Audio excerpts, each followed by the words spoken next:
What's good, guys? It's your boy Munchie here. Welcome back to the Cook Up. Today we are in the kitchen with a deck profile, Hungry Burger, Novellas support, as well as Herald support. Let's just dive right into it. Um, this is something I'm trying to bring up in levels as for ritual. Tier wise, that's up to you guys, really on how you play. I've had other people play Hungry Burger and just completely trash it, and then I've played and people have told me I've given them new respect to it. But let's just get started. It's gonna be one copy of Hungry Burger. That's all you really need. I got the CR1 in the mail. Trust me, I'm that much in love with the deck. We'll also be continuing with two copies of Bale Grill, two copies of Bala, one copy of Foyer, one copy of Poeltis, one copy of Conferus, and one copy of Good Old Bias. And to finish off the Novellis, it'll be three copies of Poisoneer. Quick rundown. Hungry Burger will help you with your KO and board clears through Bale Grill. Each monster contributes. Some have to be targeted themselves. Some card just has to be targeted. And then Bala being special summoned by another Novellas monster, contribute another attack position monster, and then Bale Grill can just tribute another one on command as quick effect. But more in depth wise, like and comment for that. I'm just trying to do a quick one. But that's the Novellas section. Going pretty quickly, you know. With Hungry Burger getting support, I had to dive into it. Me being a chef, I just also made this one a necessity. And then rituals are just different. I always tend to gravitate towards that. But yeah, these ones brought rituals to a different level with the tributing. I mean, it's just insane on how they work. But moving along to the support on the Herald section is going to be one copy of Herald of Perfection, three copies of Ben 10, three copies of Diviner, one copy of Cyber Egg Angel.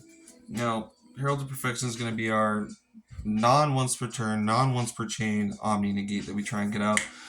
Ben 10 just pushes the ritual summoning through, also adding another light fairy monster to hand so you can search your Diviner, Cyber Egg, your Perfection, or another one just to keep contributing.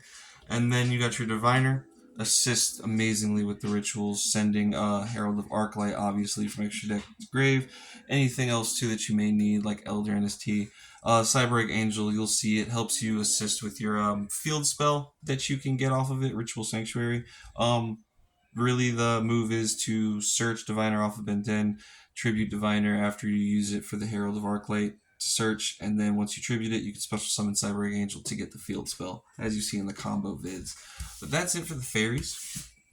Moving along to the smaller support that we have, it's going to be one little set of Incantation Chalice Slime, Incantation Talismandra, and Incantation Candle. Now, we do that just so we can minimize the bricks in our hand, especially when we get Preparation of Rites. We can always search our Chalice Slime and then get out either our Talismandra or our Candle, just to, really keep everything moving and afloat. From here, we have one copy of Gale Dagra. Very well support card. Basically a fourth diviner, you just have to pay for it, but you can use it 2 times in a row. Combos that you see inside my page, you can see how we abuse Gale Dagra, but also it's just an expansion for diviner on the regular. Very, very good card. Moving along to our spells and traps, we're going to go with just 2 traps in our deck, and that's going to be a Chef's Special Recipe and 1 copy of Staff Recipe. Omni Negate for the board, searchable, and so is Staff Recipe. That'll help trigger our targeting effects to tribute off and also just make tokens. Moving along to our spells. It's going to be our field spells first. It's going to be 2 copies of At the Table and 1 copy of Ritual Sanctuary. At the Table will be our search and our shuffle and search. You basically can get off 3 cards. It'll be search on activation, then you can shuffle a ritual monster, placing it at the bottom of the deck, to draw one, and then at the end you can place a recipe card from grave and any other card from your grave at the bottom of your deck to draw another one. Very, very lucrative. From here we're gonna go to our ritual spells, which will be 2 copies of Fish Recipe, 1 copy of Meat Recipe, and 1 copy of Dawn of the Herald. Dawn of the Herald, obviously for Herald of Perfection. Fish Recipe and Meat Recipe both have their little things that actually work with the deck. Bias, going through Fish Recipe can make you add a Meat Recipe to hand, and then if you use Confurious with Meat Recipe, you can change all monsters in your opponent's side of the field to attack, and it's just very good with the little effects they have to add on to the little spiciness, a little spice. But to move on, we're going to have our searching cards, which is going to be a Novellis search. This is today's menu. Adds a Novellis ritual monster and a correlating ritual spell. But your opponent chooses between 2 that you choose, so it's really beneficial. It's awesome. We're going to do 2 copies of pre-prep to expand our searches. I'm pretty sure you guys are familiar with that. Add a ritual spell from deck to hand, and then a ritual monster from deck or grave. So it works perfect. Then we have the good old 3 copies of preparation of rites. Add a ritual spell from from grave to hand, a ritual monster from deck to hand. Just help expand absolutely everything. Being ritual monsters, you notice that you need 3 cards basically just to get off 1. With Novellis and the way I have it set up, it comes down to 2 card combos, minimalizes the stress of you needing 3 all the time because you can obtain those 3 with ease with everything. Going to the extra deck, it's going to be a little bit short because these are the definite cards I like to run. It's going to be 3 copies of Herald of Arclight, 1 copy of Cupid Pitch, 1 copy of Ancient Fairy Dragon, 1 copy of Excel Stardust Dragon, and 1 copy of Barone for our synchros. To me, these are a must, obviously, for the Herald for the searches. Cupid and Ancient Fairy Dragon help you search out your Gildagra as well as your field spells, and then just further along your combos. Excel and Barone, those are just perfect having a level 2 tuner, which is Diviner, which you'll always use. Then you have a bunch of level 6s. It's just an easy way for you to pop everything out and then just have a quick save, quick negate, and then you can also get Barone out with your Bale Grill into the grave on standby if your opponent still has a board that you couldn't clear. Send this back, special summon Bale Grill, then just negate your opponent's board for their turn. That's talking, going on turn 3, etc., but after that it leaves space for the links, which will be 1 copy of IP and 2 copies of Dynamondo, which are going to be a must in my opinion. IP making your Dynamondo unaffected by card effects with Dynamondo, abusing your special summon effects with your Novellis monsters, the Confurious popping a spell or trap, Bias excavating 5, Bala adding a specific monster. In this case, if you had Herald of Perfection on the board and then Bias got special summon back out, you could search that fairy. And then if you have Bale Grill inside your graveyard and you have Dynamondo, opponent's turn, send it to the grave, bring out your Bias, bring out your Bale Grill at the right time, negate everything, and then continue to tribute off if you played it right.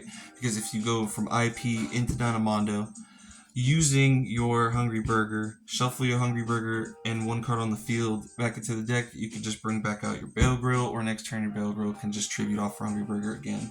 Or if you use that the turn before, instantly as soon as Hungry Burger hits the deck, you can just tribute it off your opponent's attack position monster to get it back out. But that will leave a total of 1, 2, 3, 4, 5, 6, 7, 8, 9, 10 cards in your extra deck that I say is guaranteed for this deck setup, and leaves 5 free ones. For example, a good one would be Gloomy, Psychic, and Punisher. Personal favorites would be number 13 or number 31. Forces your opponent's monsters into attack position, which was perfect for this deck. It's like it was made for it, I'm telling you. Another good one would be the combo of Lurlusk, Assembled Nightingale, Nightingale, and AA Zeus. Use her to attack directly. Move to main phase 2. Instantly XYZ summon for AA Zeus. Detach. Send every card on the field basically to the graveyard. Just a quick little clear board. Another little thing with everybody running fire decks, easy to add a Salmon the Great and get that into a Hida, or you can just run Alina. Now you do have the support cards that would go with 3 patties, because I would run sometimes 3 culinary confrontations going along with them. But as you can see, you have room to be more lucrative with whatever you're playing, whatever everybody else is playing, and you don't really have to stress too much, especially being a ritual deck. All the odds are against you. You want to put that against them. Now going to the side deck to make this more competitive, obviously you have the 3 tokens. Got to keep those with your trap that you got going on. But we're going to be going with 1 copy of Madragon of the Swamp, 1 copy of Garura, 1 copy of Starving Venom Dragon, obviously for the 3 copies of Super Poly. I love these cards because you can also use your own monsters on the field as well. Then with sending monsters from extra deck to grave, Garura's good, especially when you have that Yell Dogra. Now moving on, we're going to have 3 copies of Evenly Matched, 2 copies of Dark Ruler No More, and getting really toxic with it is going to be 3 copies of Ghost Sister Spooky Dogwood. Either basically stopping your opponent completely with the special summons, or you just gain enough life points to where if time hits. But Dark Ruler No More and Super Poly, focusing on the minimal ways your opponent can negate. As in Super Poly, nothing can chain afterwards. Dark Ruler No More, you can't chain against with monster effects. Evenly Matched explains itself. But there you guys have it. That's the deck profile for the Nouvelles Herald supporting the Hungry Burger deck. Let me know what you guys think. Oh, finishing up. Damn, unprofessional. That'll leave 1 card open in your side deck for you to either add 1 more fusion, which I've been deciding Elder Entity, obviously, or a Artifact Lancia, which you could search with ease using your Ben 10 off of the Tribute to stop Runics, stop any other decks that are just heavy on bandishing, like Flood Wandries, etc.